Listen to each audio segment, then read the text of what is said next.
Kamira pamberi pedare ramambotasi. Kamira pamberi pedare ramambotasi. Zvese zvandichataura ndezvechokwadi. Zvese zvandikataura ndezvechokwadi. Ndikanyepa ndichabatwa nemhosva. Ndikanyepa ndichabatwa nemhosva. Mwari ngaandikomborere. Mwari ngaandikomborere.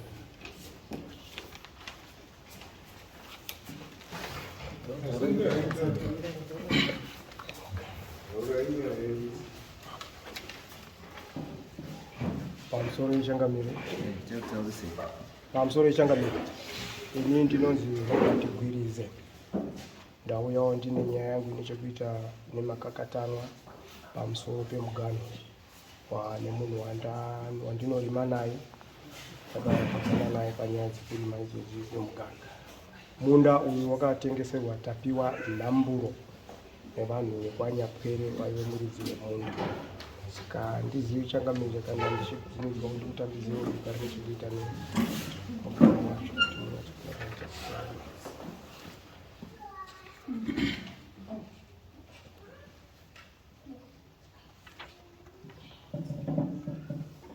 Saka mhepo yenyerutiya mhepo yari kupangidza minda mamiriro yakaita pane max apo ndopane dambudziko. Nyaya yangu yakamira sekuti pakazotengeswa munda uyu nevanhu vakwanyapwere vachitengesera vakomana vakatapiwa nhamburo vakupangidzana muganhu ndopakazoita dambudziko. Saka minda yatinorima noti kurudyi ndokune vakasanyapwere wakatengeserwa tapiwa nhamburo wangu uri kuruboshwe yodzika yakadaro kusvika painoganhurana yakaenzana. Kwanyapwere wakazorima zvimwe munda muzasi meminda yekutanga inodzika ichibva kumabvazuva ichibva kumadokero yakananga kumabvazuva. Saka munda wawo wakazorimwa muzasi meminda yekutanga yatakaenderana iyo yakagadziswa muganhu yakatombonetsa futi kagadziswa muganhu wawo naSabhuku Zindi naSekretari Gogodi.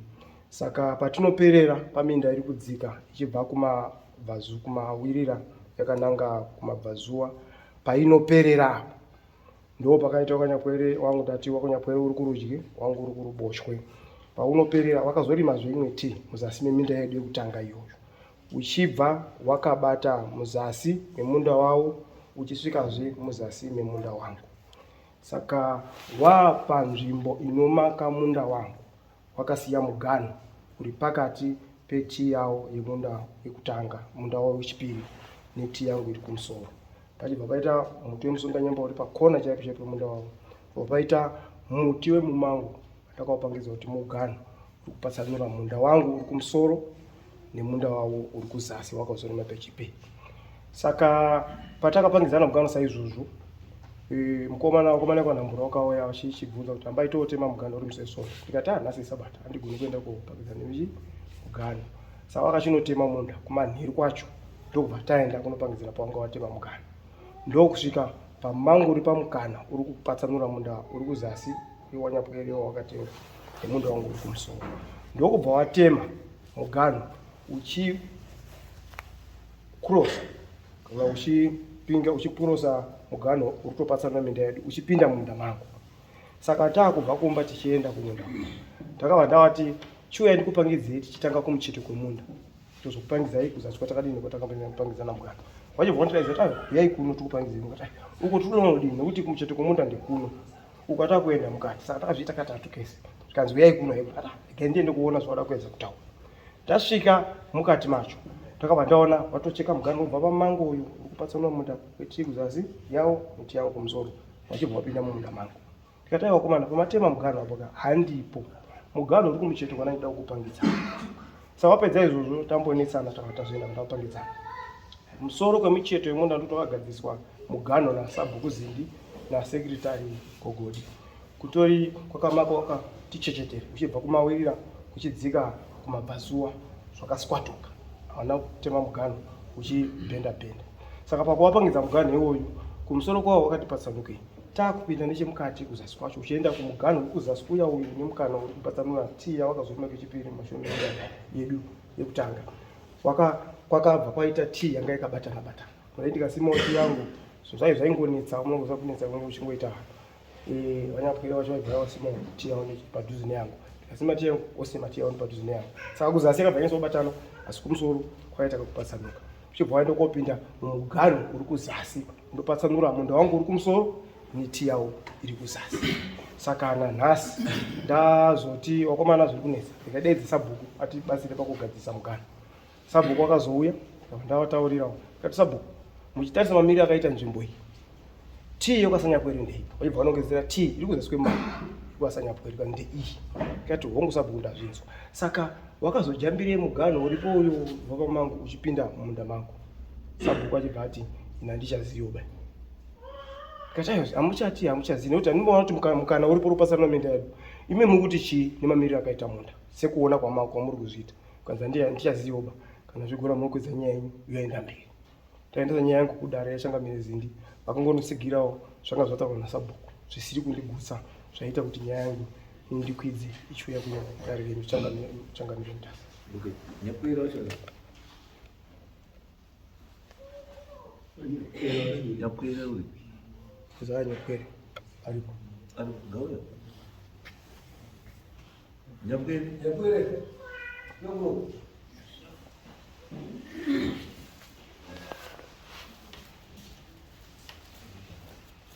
saka saiti izi ndore kwa nyakwere ndora waya kumuengrocha vari madhosi 2 aya wana nhamburo ndo wari pakati nhamburo ndo wazouya uchitema muganhu manje upasanura tiya wachigopinda pane maex ndo pandiri kutaura ndo kanzvimbo kacho kapatsanurwa ikako kachibva kanzi kapati kari kubatanidzwa nemunhu wakanyapwera nduti uruti pati ine maex ipati yemunda wangu ipati yemunda wangu yavaenda koiswa kwanyapwere wakatengwa na saka meaning kuti muganhu wenyu ndiuyu wakagadzirwa naSabhuku Zindi nasekretari Google. Okay, vakomana vacho vanaanza navanhamburo right ndimakaita sei makatengeserwa mizoti mhosva here kutengesera munhu umeziva here kuti mhosva kutengesera munhu ya pamusoro ichangamire ndomubvudza chimendureva ndizvo zvimhosva saka munoitire mhosva muchiziva munda wetii watakatenga hauna basa rekuti tii kana kuti chii kana watenga munda watenga munda zvokuti ndewe tii kana kuti ndewe magogoya kana ndewe hazvina basa chawatengesa isi tiba watengesa land because tii iri kumera muvhu chawasingabvunzi kutengesa ivhu tapiwa namburo ndiwe mutengi nyapweresi unga ndiwe mutengesi ndiwe kamutengesi pamusoro ichangamire ndiwe mutengesi unoziva here kuti lendi haitengeswa ndozviziva changamire saka wakatengeseka inini zvandakaita ndakangopiwa mapombi handina kubhadharisa mari but ndakapiwa mapombi namburo ndandashotesa mapombi saka sei muchishandisa newedhe kuti makatenga uya kuti ndakatenga because kana wakatopiwa mapombi wakachaja price 3000 3000 yacho usanipe cash ndipe chii ndipe ari mapombi saka wakatengesa ndosaka paizi pane cash in kind wakatengesa you are not allowed kutengesa land. All land belongs to the state.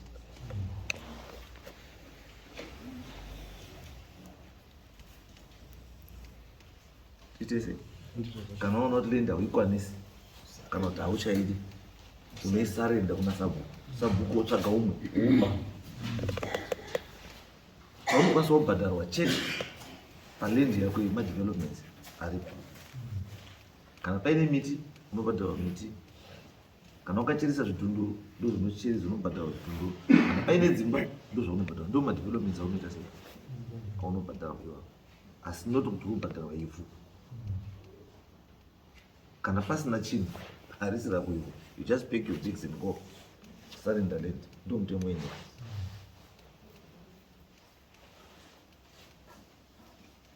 Saka wakatarira Sabhuku here kuti ndautengesa munhu. Yes, patakaita zvese izvi takatina sabhuku mukati takamudza Ukampa mtete wako. zvese takaita. Saka ukampa mtete wembavha saka sabhuku zinakombisa. Ndiye munhu aifanira kutanga kutaura kuti Linda itengeswe. Ndosaka kuramba mamugano achadi kuda pachena. Reason why ukona mugano haachadi kusvika padhuze.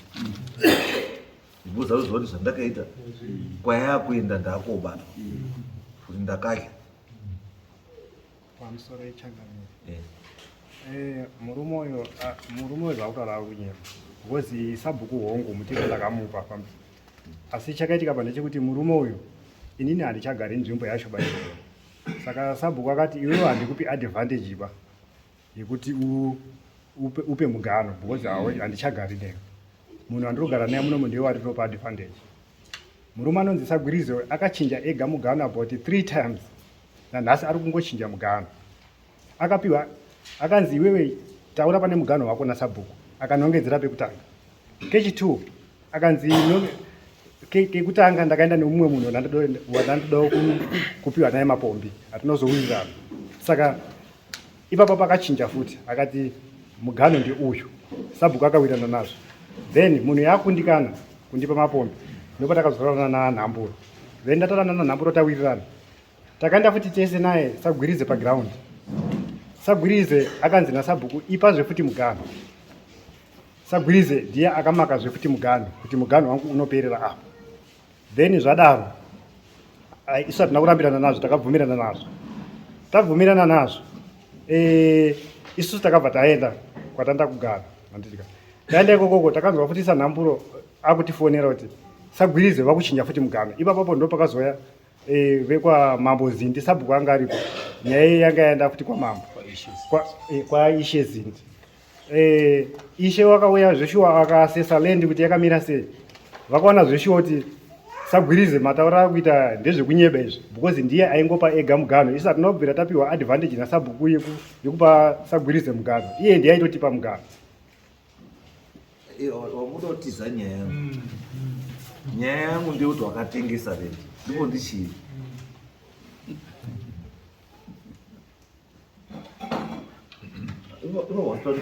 Unondinzvenga. Asi ndasvika kwese tuchungokubata neya kumhasa. Wakutontaura zvandagurisa zvese kuti wachinya mugano katara handisati ndasvika. Ndichiri pekuti uri kubvuma here kuti une mhosva yekuti wakatengesa state land. Hongu. Right. Nandinyorerwa pasiva. Then toshienda kunyaya yemugano. Right. Anopa mugano ndiani?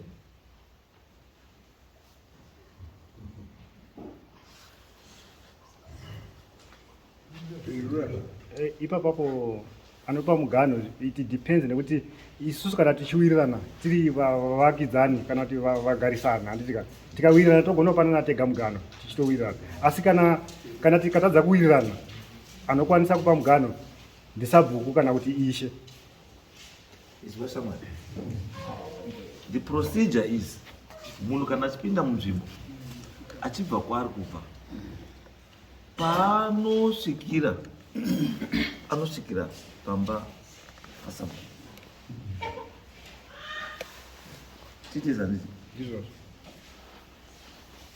asvikira pamba paSabhuku wokumbira kuti ndikutsvagawo pekugara.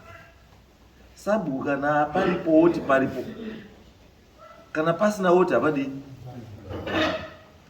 Kana paripo munhu anonoisa hoko yepauri kutangira nepauri kuperera ndiSabhuku. Haisi next door. Kana kuti handiweba. Because iwe wakumbira.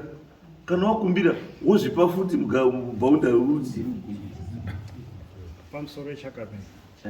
Nyaya iripo apa isusu taigara tiri next door. So my question iri pekuti pamakapiwa land iyoyo pamakasvika palenda makapiwa mugano. Then why is it that you want to renegotiate mugano wawakapiwa naSabhuku?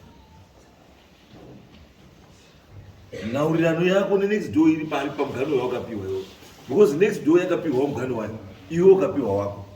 Saka chamuda kutaurirana muri two chii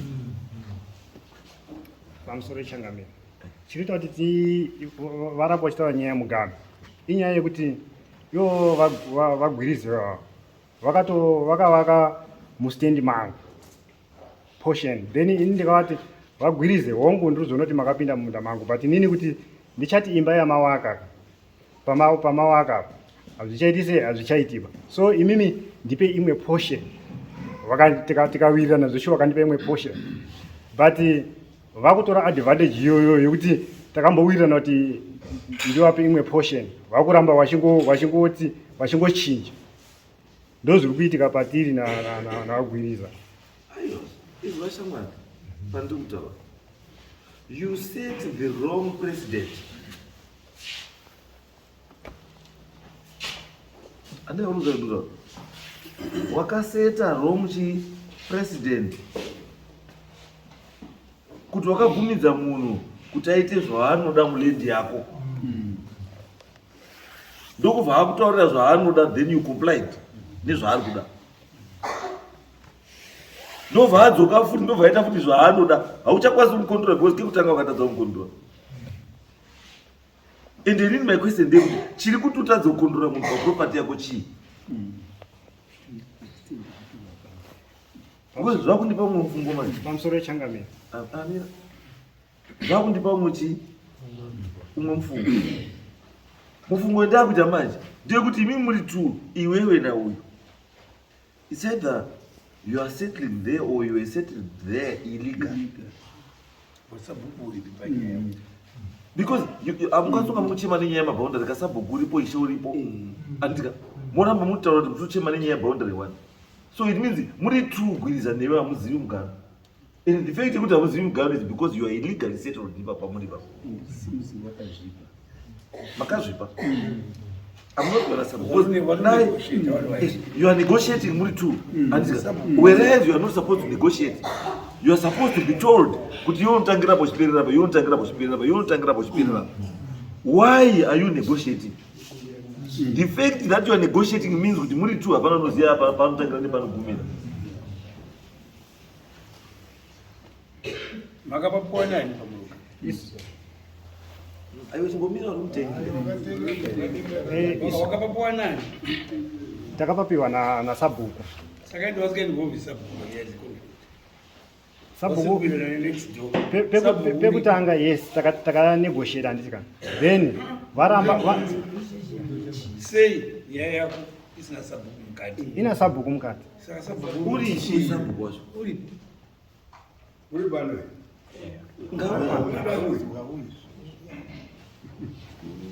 Ndakanegwira yako muri zetu akapo nzvimbo uripo ngatitaurire. Ngozungura zvekutaura azani ndiani? Nyapwere. Nyazani? Nyapwere. Nyapwere. Urikuona pane nyaya yangu newe. Iwe mutemi chimbogara kupasi. Nduka sabhuku yako. Ndinda mukauri. Ndauya ndagara ndiko. Gare. Wana wangu ndinorarama nawo. Ndakutaura. Nyarara wabvunzwa kuti makadhagwa Izwai nyaya yekutaura pamwe. Tati it is the duty of the village head to receive and accept new applications for settlement in his area. Ndo zvinotaurwa nechiizvo nemutemo. Traditional Leaders Act inoti chii? It is the duty of the village head to receive and accept new applications for settlement in his area. Hapana kuti chief, hapana kuti headman, hapana kuti DA, hapana kuti patani.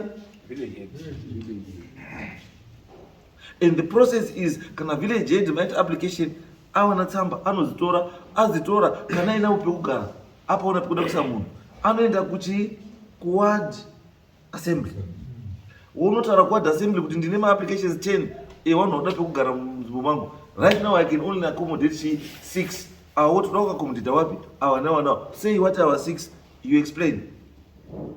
And one way I rene matsamba ekwa urumbubva aripo nechi. Then the ward assembly chi approves. Kana ward assembly approve and maminutes yoenda kupi council. So those people are registered mu village mukunona kawanyuwa wakaya wakati walipo. And so ndo saka ndiri kuramba kuti when it comes to allocation ne resolution ne land disputes parikunetsana vanhu parikakawadzana vanhu nenyaya yeland hapana negotiation ba because pawakauya sabhuku akakupa mugano yekuti unotangira apa uchigumira apa. So iwewe hauna maramiro yekuti unegotiate neuyu neuyu kuchinja boundary rawakapiwa nasabhuku.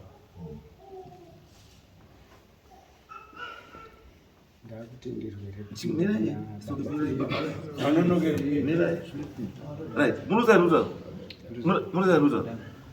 izvo ndiri kutaura ndezvekuti negotiation and in this case haishandi because what it means kuti muri kunegotiate muwirirana and zvinhu zvisiri mubhuku rasabhuku and by so doing zvireva kuti maita sei machinja mugano wamakapiwa nasabhuku muhamaisa wenyu imi, which is wrong. And the reason why you are here today is because maka negotiators zvisiri chii pamutemo. Saka umwavho afunga kuti magariro edu panapa tikakunegotiata next door yangu zvandava kuda ndizvozvo. Ende simba rekuti ndepako hausisina. Because chazokunza kuno kuti waona munhu auramba ari kuenderera mberi asi ndiwo akamupa nzira yekuenderera mberi. Iwewe what you supposed to do in the first instance pawakaona kuti munhu avaka mutumbo mako afura mugano wake sabhuku uye mugadzise nyaya iri panapa. Sabhuku usvika wataura shanga pwanya chiwaka chako kusvika kumira kugara. But you decided kuti utora mutemo kuisa mumaoko wako. Nhasi mutemo uya wakupisa hauchagoni kubata. And mataura emi kuti ngekutanga sabhuku akauya akaresolve. Ndizvo akauya akaresolve akaisa new boundary. Ndizvo Mpeti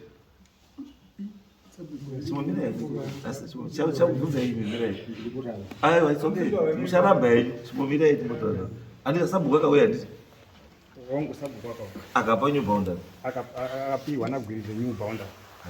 Saka purpose yake ikuyanga iri Andina kupaba.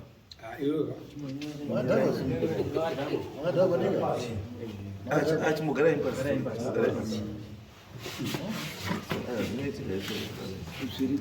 right ndati andikaona question yangu pairi ndati purpose yako yekudaidza sabhuku ndei kana wakadaidza sabhuku kuti apiwe mugano munyowani nakuisa mulendi yako iwangu uri mugari iwewe ndio muridzi welendi anditi ndiwo aenda kudaidza sabhuku anditi sabhuku wouya instead yekuti arizove chi nyaya iyoyo anditi sabhuku newe mopiwa mugano ndigwiriza imi mavatoteerera chi gwiriza pamusoro emama nyaya yakaitika pa sabhuku vakagara pa ndisekuru kwandiri anditika so ini handichagari munzvimbo yavo ava saka ivo vakati iwewe nyakwere sinzi usingachagari munomba handipi iwewe advantage kuchavhanga iwe handipi iwewe advantage ipa ndinopa advantage mugari wandiri kuita wandiri kugara naye saka iye akasarudza kuti iwe ugwirize isa maka pane mugano wako akamaka akabva amaka ega mugano wake. Challenge iripo ndeyekuti iwewe lendi imbori yani imbori yani lendi iyoyo lendi ndevabereki saka are you the only child? Inini ndiri ndakanzi nditarise nezverendi haunapindura mubvunzo ndati are you the only child? handisini ndega hausi wega wamwe waripi? vamwe vakati hatina basa napo ipapa waripi? vari kumusha vari kokumba kupi kuchavanga so in other words hausitaura chokwadi chokwadi chausiri kutaura ndechekuti your family relocated from this area to Chavanga. So if you relocated from there to Chavanga, it means that you no longer have authority over that land because it's no longer yours. You have to surrender that land to Nasabuku. You are one.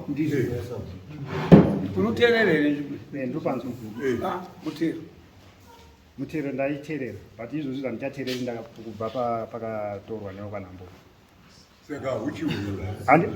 izvazvo Namburo kuti uregerere kwati izwa shamwarika tinoda kubasa kuti uregerere kuterera kuna Namburo is because wanga watengesa land uchitengesa kuna Namburo so waida kuti uyo kuti continue kuterera sei iyo wakatengesa land yacho kuna Namburo ane responsibility yekutanga kuterera ndi Namburo ndiye hanyu owner ndizvozvo apa inini changamire ndinongobatsira chete awa iwe in the first place wafana ngostombori panapo afana ngatori panapa ndi Namburo ndagurisa hongu ndizvo but because land haisiri yako inini kutengesa kwandakaita kachangamirika uyo ati ada witness ini ndauya kuzomira sewitness kwete kuti inini ndiripo panyaya yawo pawakaripoterana ndandisitoripo but inini ndiri kuzamako ndosaka ndikubvunza kuti iwe ndo wakatengesa ndati iyo nyaya yekutengesa ndatokubata nayo kudhara right ndo mhosva yako yekutanga asi yechipiri ndiri kuti kana iwe wakapatengesa paane umwe munhu ipapo handiti it means kuti munhu ndiye anofanira kunge akamira apa achiti mugano wangu nagurisa tikunesana nagurisa nenyaya yemugano not iwe because iwe uchikudei ipapa kana usiri pako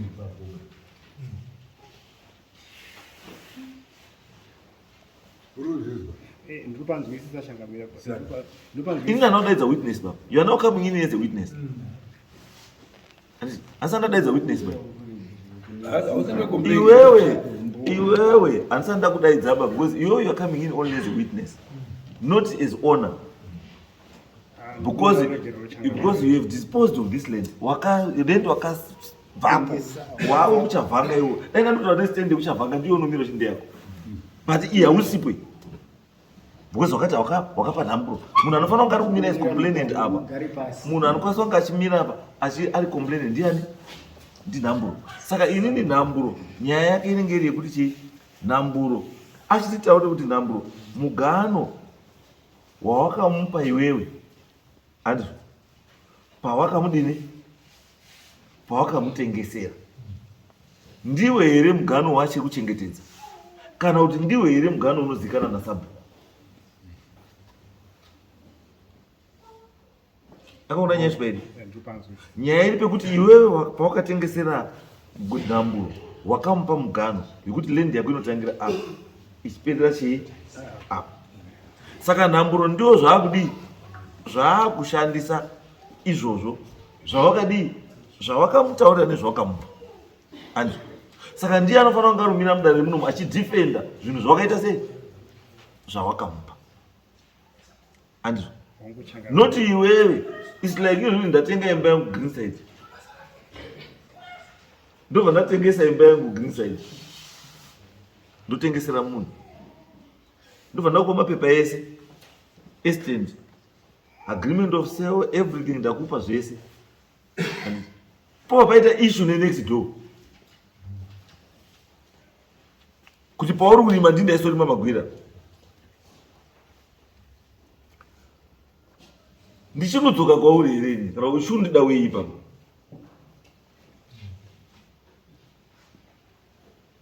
ndakakutengesera imba yangu Greenside mapepa agreement of sale everything ndakakupa wobva waita dambudziko nenext door raenda kuti pamaflowers epanze paya robva raenda kuisa pamutri waro kuyadhi kwako kwandakakutengesera unouya kodaidza inini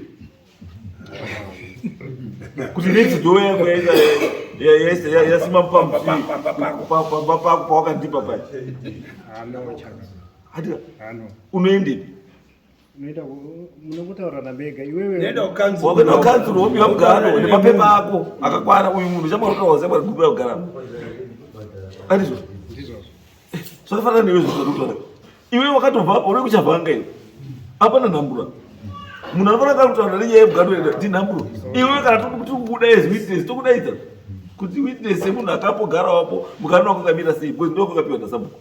Asi that's why makwesini pekuti pamakaita transaction yako yona nhamburo anditi sabhuku anga aripo ere because munhu aifanira kutaura kuti nhamburo mugano shuwa ndiwo ndiani sabhuku. That's why ndaramba element yechi yenegotiation between iwewe naGuriza. Kana paine mugano mama akunegotiata chii. This fact that mama akunegotiate means something was not right.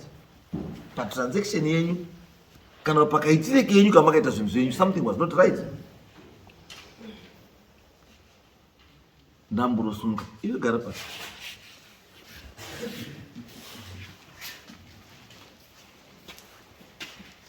Outside William. Garapa. Oyapa.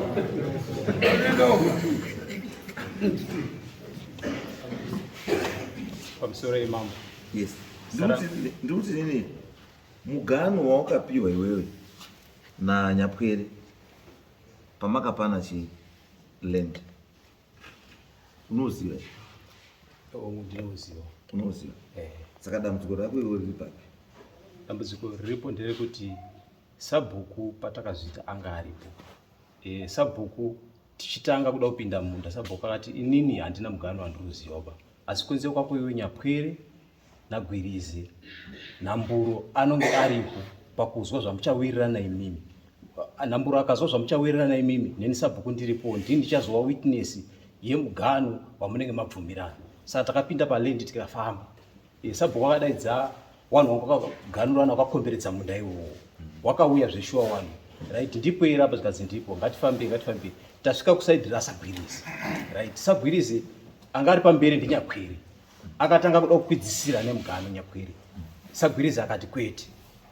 Pakatanga kuda kukakawadzana. Ipapo pakatanga kuda kukakawadzana, pachikakawadzana sabhuku akazvika pakuti Nyakwere nyarara. Nekuti ausisiri kunokuba munhu wandirutambira mutero kubva aronditerera inini ndiSagwirizi ndiye ndakagarisana naye kuno kuiwa kuchavanga. Shuwa wana Nyakwere wakabva wanyaradzwa. Inini zvikambowana kumbodibata kuti zvazvinenge zvaakuda kuchinja. Asi ndakangonyarara sikutira kwaita sabhuku rati zvikanzi right Sagwirizi taakukupai flow chitiratidzai mugano ndiSabhuku.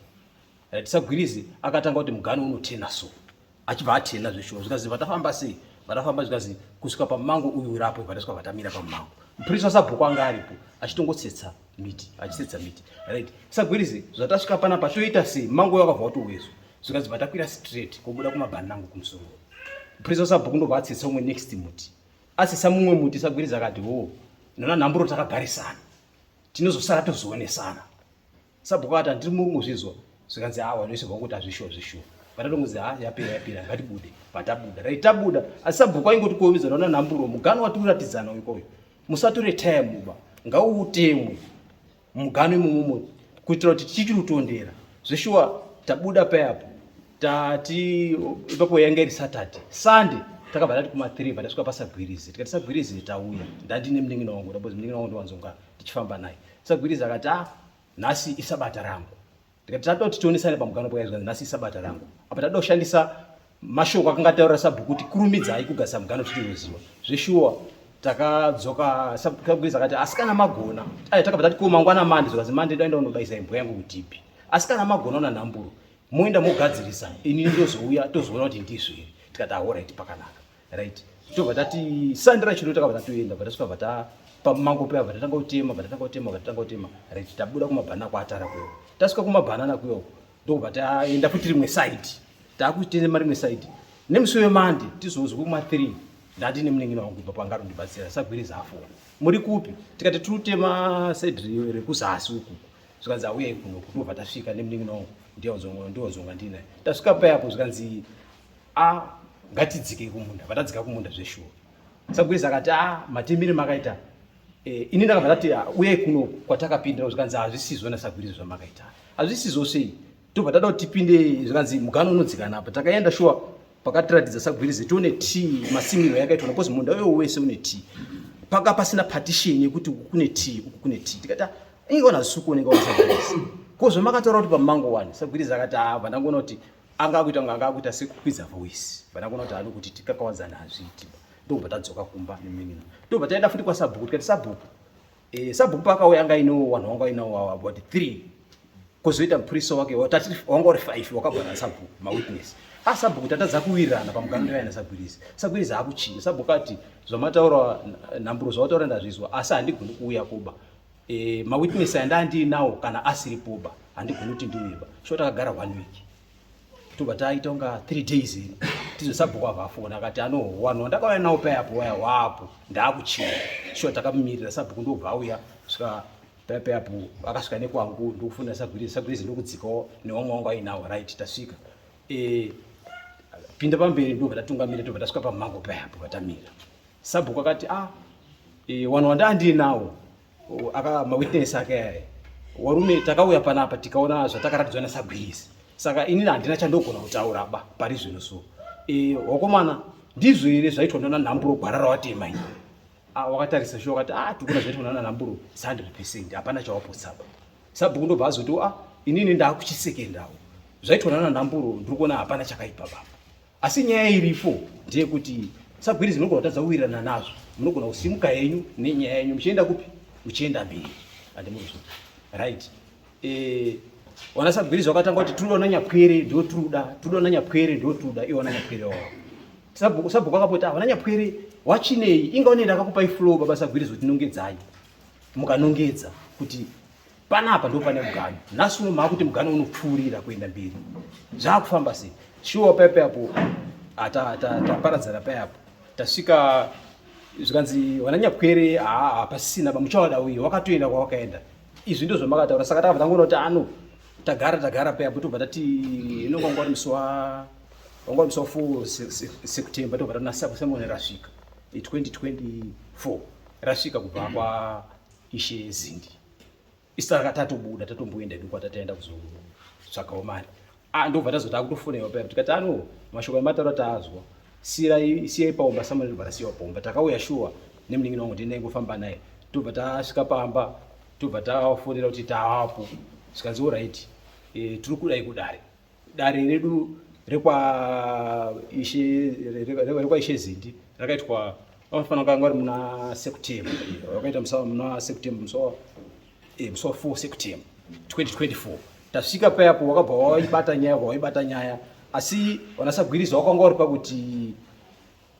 nyapwere ndiye tainyanya kuda isusu tobva tamboti amunin'ina wangu vamboti nanyapwere muchawada we ingoni papatori nemawitness pamakanongedza wanisagwiriza apa aingoda izvi zvikanzi ayo nyaya yapo izvozvizvi naIshe Zindi taakuda kuti mawitness wananyapwere wauya nekuti ndiri kuona kuti ndo nyaya yekuti ipere sabhuku akatsanangura sho zvakatsanangura kuti ndakamupa flow ndikazouya newamwe tikaonesana ende zvakaitwa zvikanzi takuda mawitness zvishuwa takagara ndokubva kutopiwa nhamba dzanyapwere sabhuku ipapo akabvawo panhamba vaatofonerwa iye uya nyapwere wacho ndokubva todaira foni zvikanzi tichazokudai zvikanzi asi dare rakabva rati sagwirizi muchatsvaga mari yekuti wana nyapwere wauye kuno ndobva tawirirana saka musi wekuti wauya wakazotifonera iwo mapurisa aIshe Zindi kuti taakuda kuuya ndobva tafona unoona nyapwere manje ko makafonerwa here kuti muuye wana nyapwere wakati hatina kana kufonerwa kwatakamboitwa tikati saka nyaya yacho inopera sei iwo maminesi akanga anyorwa achinzi wana nyapwere warudiro kusvika ndakataura nemunin'ina wangu tikati isusu ngatisvage mari tidaidzwa nanyapwere wauya ndapozi wakauya mapurisa ekwaIshe wana nyapwere wasipoba haiperi kanyaya sho wadaidza wakati mari yebhazi iri kuira nanyapwere wakati tikati hatukupai sho wakauya wana nyapwere wachisvika mapurisa ekwaIshe akauya sabhuku akauya sagwirizi akauya right handi kumunda kuya tasvika kumunda payapo mawitness akanzi ende mumbogaropo wakaenda kugaropo inini nasagwirizi nasabhuku tatiri punguripo nyapwere akatombozoenda kumbogaropo right sabhuku ndikati wekwaIshe wakatanga kuti sagwirizi da kuti mutiratidze munda wenyu ndozvawakatanga kuita right sagwirizi akatanga kupinda pamberi ndokubva afamba kusvika pamango payapo ndobva adarika ndobva amboita unga meno mafambiro tatakuita musango ndobva aenda side nechekumusoro ndobva ati kunoko ndokune mugano wangu zvikanzi zvikanzi ndobva tati ngatidzoke vatadzokazve patatakamira pakutanga payapo sabhuku zvakamira sei sabhuku akati sagwirizi wakanongedza pamutura apo kusvika pamango ipapo zvisvika toona mango uyo wakaita sei nanhasi wakangotsetswa mumango uyo wepamusoro wacho wakanga watsetswa nemupurisa wasabhuku takanga toti next kubva pamango tanga totaka kuutema ndaposi takangobva pamango tichikwira straight yaakataura wanga usipo mutu uyo ndobva kuti asaka nyaya iripona Nyapwere ndobva uya Nyapwere achibvunzwa akataura kuti inini mugano wandinoziva naSagwirizi hausi uyu boyo asi Sagwirizi mumango uyu ndiye akapiwa full over anongedza inini munda wangu unodai unofanirwa uri uku saka uyu munda uyu hausi munda mangu mu ende wangu ini unopfura asi nyaya iripo ndeyekuti nekuda kutakanyaradzwa naSabhuku kuti minyararai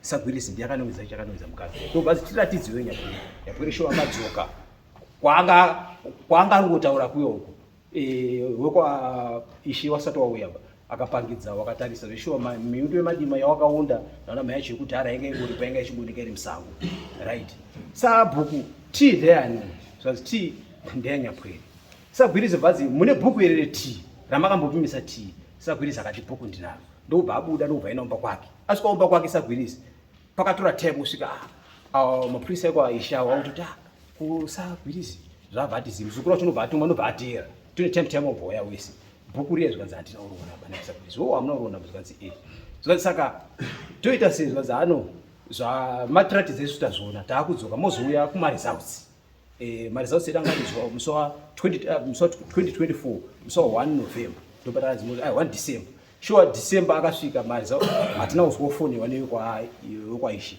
patati 2025 tatopinda January February March patambofona wekwa ishi ko mama wangu tiziva nenyaya yedu zvikanzi apane zviri kumbonetsanetsa kuno zvatirikugasa hatisuita zvematare tikati alright tapinda April May June 15 June tobva taona tafoniwa zvikanzi achiuyai shuwa takaenda kusvikako tasvikako kwakungorwa meeting yemadzisabhuku anga aripo ipapa kunyaya yedu yakapinda muprisa waishe akauya akadiagram akanyora mamiriro ezvakaita nezvakazotaura mawitness ipapo saka onini yedu yatakabva nayo kwa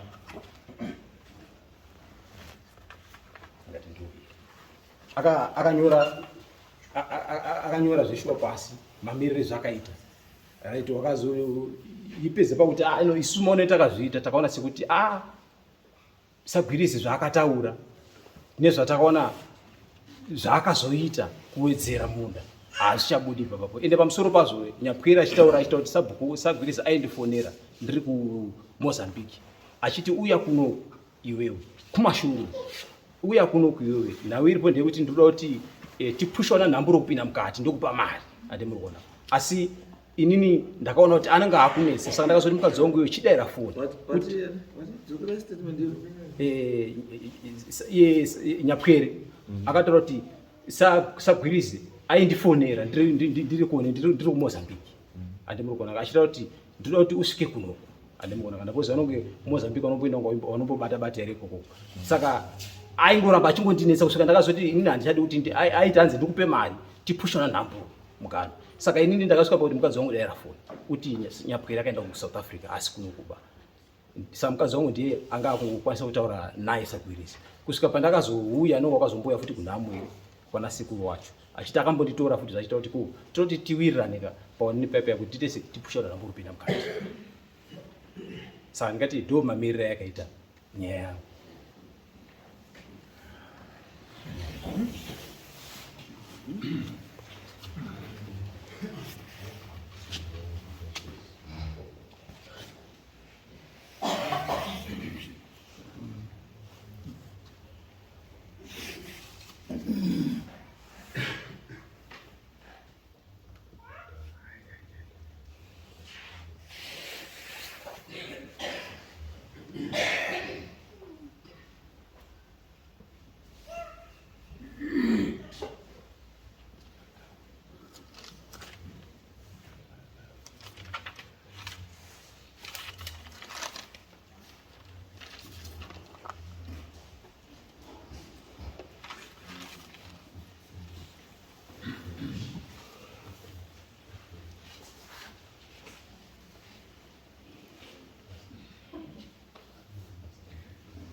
Right, Sabhuku.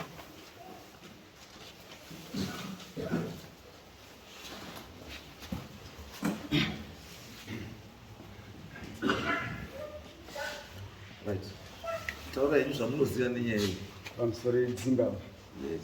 Chinhu chandingada kutaura chingandifadza kana padare rino handisi kuda kupedzera dare nguva ba.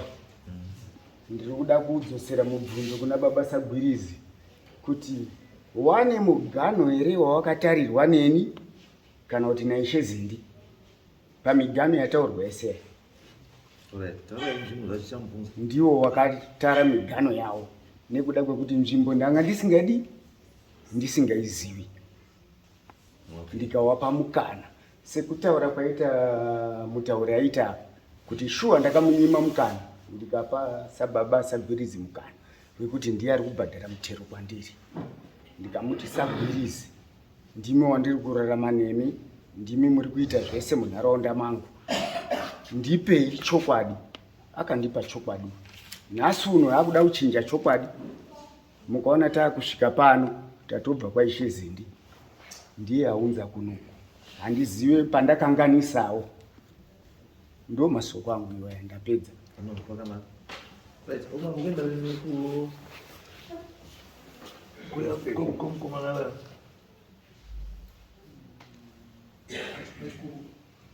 ya kwachikuku China. Mwamba svika uko. Mwamba anoona twakamira sei. Area yacho iri disputed yakakura sei. Aingakuti kureba kufara kwayo tinambo amsoni changamira. Kufara yakafara sei. Aingakuti kufara kwayo tingaisa between 20 and 30 meters. 20 meters. Kufara kwayo. Kutofurwa nehori ne kufara kwayo. Kufara kwayo. Unogona kufura kufa kuchibva kutienda. Kuzodai 28. Ayo tingakuti kupapa. Tingakuti kuma 20 to 25. Ndo kufara kwayo. Kufara. Kureba kwayo unogona kufura 30 meters kudzika. Okay. So you have to 20 by 35. That's about 600 square meters. This 10 if I corner on the number.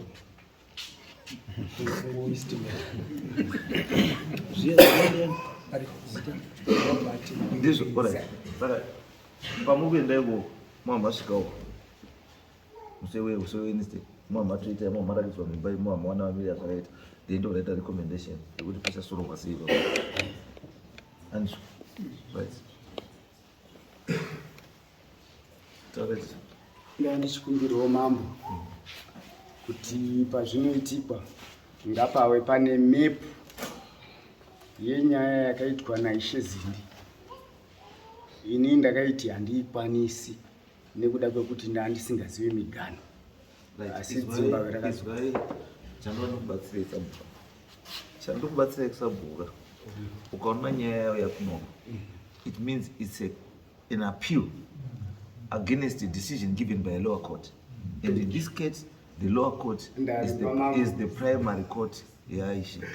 So I only use information I get when I say name when I feel it is necessary for me to use it. That's why I'm going to come on our foot background on it inspection. Kuti ndiyase kuita information yakaita sei. Then don't you want to decide that I support zvakaitwa naishe kana kuti I go against zvakaitwa naishe, because at the end of the day chatuda kuda kuti Namburo na Gwiriza wagare zvakadii. Saka make sure muswe Thursday Sabhuku muripo, Ishe aripo, then name mess. Right, and next week.